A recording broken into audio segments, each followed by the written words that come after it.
Ayan, happy birthday Kalingap Edu. Kung ano man yung mga natatamasa mong kasaganahan sa buhay ngayon, mga blessings na dumadating sa'yo, deserve na deserve mo po yan kasi napakabusilak ng iyong puso, lalong-lalo na sa mga beneficiaring umaasa sa'yo, no?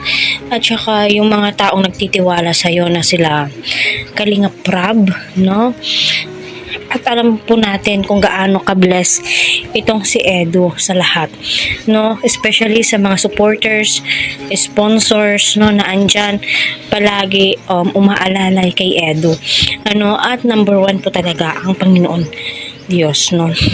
Alam naman po nating lahat kung gaano ka-thankful si Edu, ang laki po ng naging bahagi ng mga viewers sa buhay po niya. No, kita naman po natin na deserve po ni Edu yung mga natatanggap po niyang biyaya. Kagaya ng mga sasakyan, no, financial, especially sa kanyang mga pamilya na sustain niya. Number one, mga pangangailangan ng kanyang mga beneficiary na ibibigay po niya.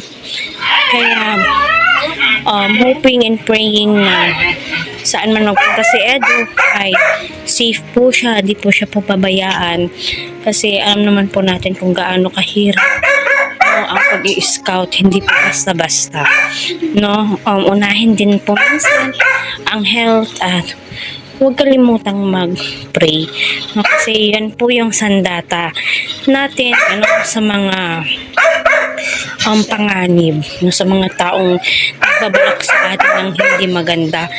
At keep safe always at maraming salamat. Naway patuloy po natin silang suportahan.